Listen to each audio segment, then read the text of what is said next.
قامشلي ومنذ يومين تعيش حالة من الاشتباكات بين أسايش التابعة للإدارة الذاتية وأيضا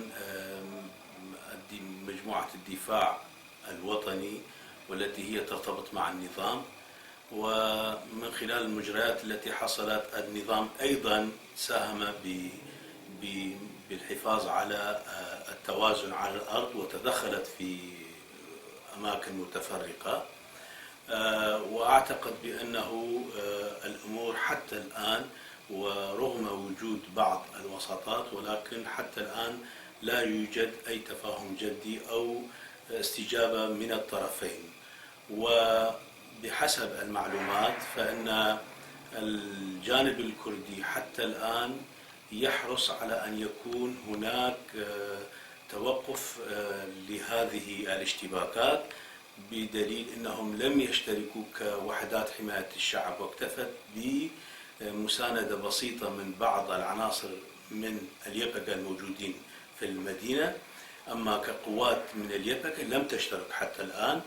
وبتقديرنا بأننا أيضا نحن نعتقد بأنه من المفيد ومن الضروري وعلى الجميع، لأن هذه المدينة هي مدينة يعني للجميع دون استثناء ولا تأخذ طرف دون آخر، لا سياسي ولا مجتمعي. ومن هنا فإن على الجميع، نحن في الحزب الديمقراطي التقدمي الكردي بسوريا حاولنا من خلال الاتصالات مع الأخوة السوريان والآشوريين والأخوة العرب أيضا إلى الدعوة للقاء واجتماع استشاري يكون لنا من خلاله موقف دراسة الوضع وأيضا موقف والمساهمة في تهدئة الأمور.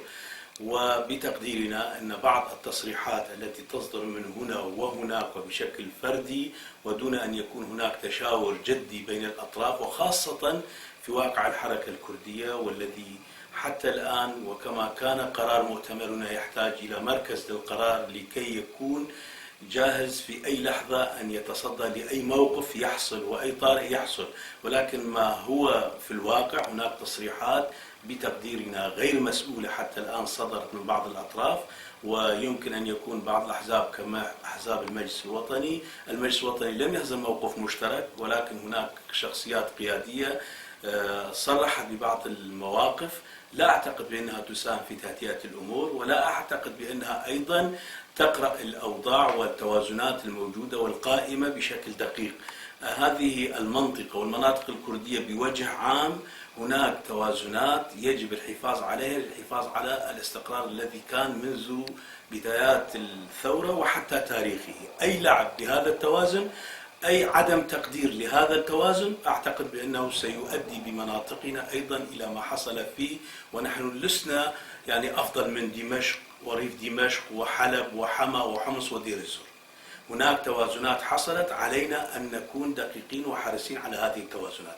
وأيضا على المجتمع بمدينة القامشلي ومن مختلف الطيف الوطني الموجود بهذه المدينة والمكونات وخاصة السياسية منها، المبادرة إلى عقد لقاء تشاوري والخروج بوثيقة عهد تسمى وثيقة قامشلي أو أي اسم آخر يكون فيه صوت المدني واضح بأننا في الحفاظ على مسألة الأمن في المنطقة أو التفاهم وعدم التفاهم يجب أن لا ينعكس على واقع المواطنين الذين الآن يعانون والذين خرج منهم ونزح منهم الكثيرون، وحتى الآن لا نعرف إلى أين تصل بنا الأمور، ونحن سائرون نحو المجهول إذا لم يتم تدارك هذا الأمر. أدعو بهذه المناسبة من خلال موقعكم موقع بوير، أدعو الأطراف السياسية، وأنا حاولت أن أتصل مع الكثير من قيادات الكردية وبكل أسف قيادات التحالف استطعنا أن نتواصل معهم،